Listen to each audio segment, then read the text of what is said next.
Welcome to this week's Spiritual Positivity. I'm staff writer Peyton Chandler, and today I just want to talk about mental health and wellness when it comes to teens. And when I looked up some reports, there was a study showing that nearly 90% of schools reported increased social and emotional support for students during 2021 and 2022, and then those effects are all the way lingering to this year, 2024. And I took a moment to think about it. I felt like students and teens especially, they always have a lot going on, especially when it comes to their mental and as well as their academic environment, and then going home, to maybe not the best environment at home, but they already have a lot to, juggle with, especially when it comes to social media as well, and teens and peer pressure and things like that. And so to know that school is already trying to make it one of their priorities to, really take students, my fault, mental health into consideration. It makes me happy. So, a lot of times teens, they tend to overcomplicate things that don't really need to be overcomplicated. And a lot of times we put our energy into things that don't need to put in our energy to, like relationships and people that, let's be honest, we won't see in another 3 or 4 years. And I feel like we take a lot of that time and our energy and putting it into the wrong things. We could be putting it into things that actually matter, like our grades and, stuff to put on our resume and, just better ourselves, because you only live once. So I feel like a lot of times students need to take that into consideration a lot of times and just make more of an effort.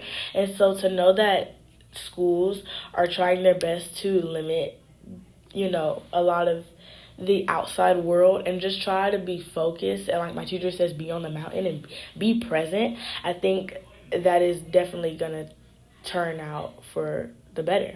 And then like the same study that I talked about and mentioned with the 90% of schools, they said that however 39% of schools reported that lack of access to licensed professionals and mental health funding were major roadblocks to their efforts supporting student mental health.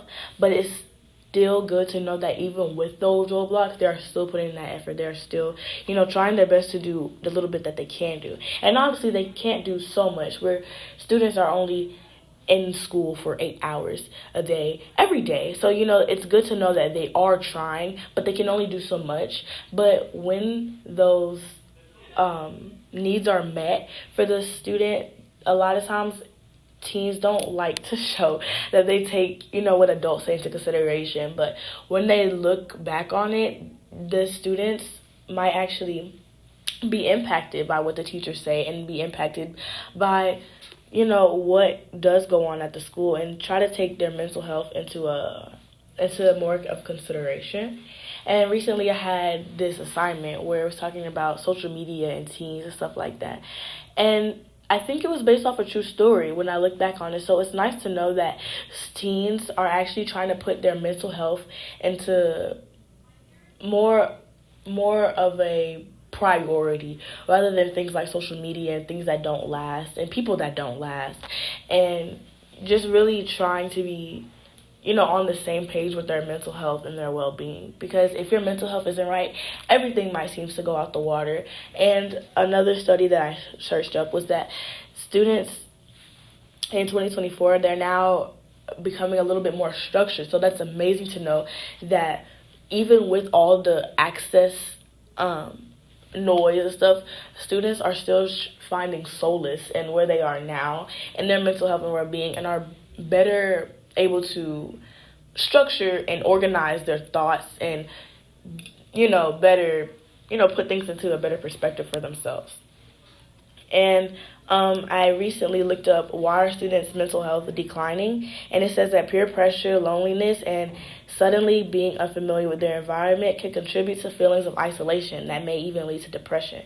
And then it also talks about academic stress and college taxings and the emotional and physical and financial aspect of it. So knowing that students' mental health are, declining, it's good to know, like I mentioned before, that schools are trying their best to implement these things, as well as the parents as well. I looked up that, and they said that parents are also trying to cut back on that screen time, cut back on that, isolation, and try to be more together with their family, try to talk more about things. And I know a lot of times as teens, we don't really want to talk about our emotions, or we don't really want to get into that deep aspect of it, but to know that there are adults that are here that are trying to help us and voice our opinions and voice our feelings. Because a lot of times as teens, we don't feel like we are able to voice those things. So to know that we are given that opportunity and that platform to talk about those things, I just think is an amazing thing. So again, I'm staff writer Peyton Chandler, and that is this week's Pins of Positivity.